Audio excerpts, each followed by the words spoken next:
నంద్యాలలో రామాయణం వర్తమాన సమాజం అనే అంశంపై ప్రత్యేక ప్రసంగ కార్యక్రమం ఘనంగా నిర్వహించారు.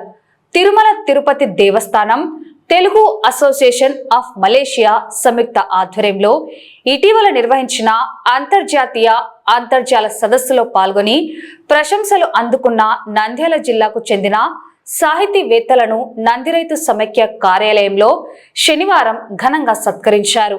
ఆదికవి మహర్షి వాల్మీకి చిత్రపటానికి పూలమాలలు వేసి రామాయణ ఔన్నత్యాన్ని స్మరించుకోవడంతో కార్యక్రమం ఘనంగా ప్రారంభమైంది. నందిరైతు సమైక్య ముఖ్య సలహాదారులు, విశ్రాంత శాస్త్రవేత్త డాక్టర్ కాదర్బాద్ రవీంద్రనాథ్ అధ్యక్షతన జరిగిన ఈ కార్యక్రమానికి సూరణ సారస్వత సంఘం అధ్యక్షులు డాక్టర్ గెలివి సహదేవుడు ముఖ్య అతిథిగా హాజరయ్యారు. ఇటీవల జరిగిన అంతర్జాతీయ సదస్సులో వాల్మీకి రామాయణము కుటుంబ విలువలు అనే అంశంపై ప్రతిభ చాటిన నంద్యాల సాహితీవేత్తలు అన్నెం శ్రీనివాసరెడ్డి, డాక్టర్ నీలం వెంకటేశ్వర్లు, నీలకంఠమాచారి, మహబూబ్ బాషాలను నందిరైతు సమైక్య మాతృభాషా పరిరక్షణ సమితి ఆధ్వర్యంలో ఘనంగా సన్మానించారు. అనంతరం మలేషియా తెలుగు అసోసియేషన్ పంపిణీ ప్రశంసా పత్రాలను ముఖ్య అతిథుల చేతుల మీదుగా వీరికి అందజేశారు. ఈ సందర్భంగా వక్తలు మాట్లాడుతూ రామాయణం కేవలం ఒక ఇతిహాస గ్రంథం మాత్రమే కాదని, మానవ జీవితానికి దిశానిర్దేశం చేసే జీవన వేదమని కొనియాడారు. ఈ కార్యక్రమంలో కవులు గద్వాల రామకృష్ణ, మహమ్మద్ రఫీ, డాక్టర్ కిషోర్ కుమార్లు రామాయణ విశేషాలపై అద్భుతమైన కవితలను వినిపించి ఆకట్టుకున్నారు. ఈ సదస్సులో విశ్రాంత శాస్త్రవేత్తలు కైలాసనాథరెడ్డి, మాధవస్వామి, నందిరైతు సమైక్య నాయకులు చంద్రశేఖర రెడ్డి, మధుసూదన్ రెడ్డిలతో పాటు సమైక్య సభ్యులు బాలచంద్రుడు, శ్రీనివాసరెడ్డి, హుసేన్ తదితరులు పెద్ద సంఖ్యలో పాల్గొన్నారు. రామాయణం చాలా మంచి గ్రంథము. హిందువులు వచ్చి రాముని యొక్క ఇదే మనం ఫాలో అవుతున్నాము. ఎక్కడ చూసా కూడా రాముని టెంపుల్ లేని ఊరు లేదు. అటువంటి రాముడి వచ్చి అందరికీ ఇప్పుడున్న వాళ్ళకు కూడా తెలియాలని చెప్పి ఈ మన వాల్మీకి విగ్రహాన్ని వచ్చి ఈరోజు మేము పూలదండ వేసి నివాళులు అర్పిస్తున్నాము. దీని గురించి వచ్చి మలేషియా నుంచి చాలా మంది హిందువులు, తిరుపతి దేవస్థానం వాళ్ళు కూడా దీన్ని ఎంకరేజ్ చేయాలని చెప్పి ఆన్లైన్లో చాలా మంది ఇచ్చేశారు.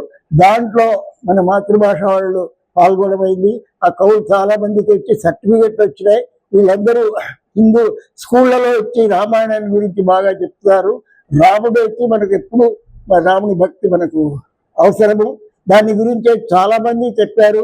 సినిమాలు కూడా మంచి మంచి లవకుస్ వచ్చాయి. ఈ విధంగా మనం ఎంతో రాము విగ్రహ అని చెప్పి మనకు చాలా మంది చెప్తున్నారు. రాము విగ్రహ ధర్మ, ఇది చాలా మంచిది. రాముని, సీతను గురించి, లక్ష్మణుని గురించి ఆ చరిత్ర ఇస్తే ఏకపత్ని వేతం వచ్చి చాలా మంచిదని, నిజం ఎప్పుడు మాట్లాడాలని, సత్యమే జయతి అనేది ఉంది. ఈ విధంగా దీన్ని వచ్చి స్టూడెంట్స్ కూడా చెప్పడానికి వచ్చి టీచర్లు దీంట్లో పాల్గొనడం మాకు చాలా సంతోషంగా ఉంది. వాళ్ళకి ఈరోజు సర్టిఫికెట్లు కూడా వచ్చాయి. అందరూ కూడా రామాయణం వచ్చి ఎవ్రీ ఇయర్ ఎక్కడో చోట సప్తాహం పెట్టాలి. మనకు తెలుసు గెలి సహదేవుడు గారు దీని గురించి చాలా బ్రహ్మాండంగా చెప్తారు. మనం అందరూ విని రాముని మీద భక్తితో ఉండాలని చెప్పి కోరుతున్నాం. ఆదికవి వాల్మీకి, ఆది కావ్యం రామాయణం. పూజంతం రామ రామేతి మధురం మధురాక్షరం ఆరుష్య కవితా శాఖం వందే వాల్మీకి కోకిలం.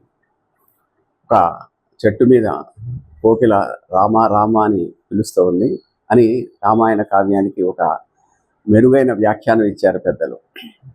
మా నిషాద ప్రతిష్టాం త్వం అగమ శాశ్వతీ సమ యత్కౌంచ మిథునాదేకం అవధి కామమోహితం అన్నది వాల్మీకి నోటి నుండి అప్రయత్నంగా వచ్చిన మొదటి శ్లోకం.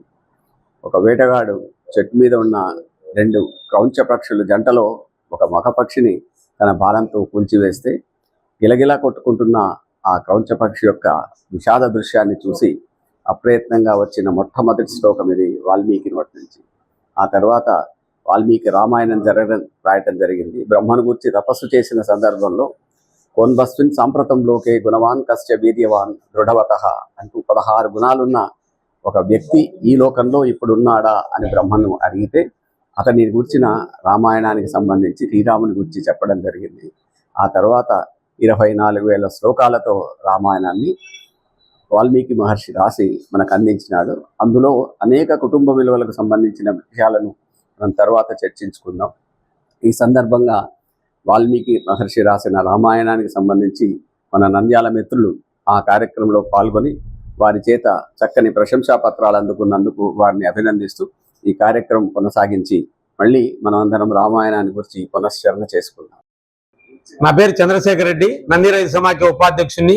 ఈరోజు రామాయణం మీద జరిగినటువంటి వెబినార్ లో పాల్గొని మన టీచర్లు, మన నంది రైతు సమాఖ్య అనుసంధానంగా ఉన్న టీచర్లు ఒక సర్టిఫికెట్ అందుకోవడం చాలా గర్వకారణంగా ఉంది. ముఖ్యంగా వారికి కృతజ్ఞతలు తెలియజేస్తున్నాను.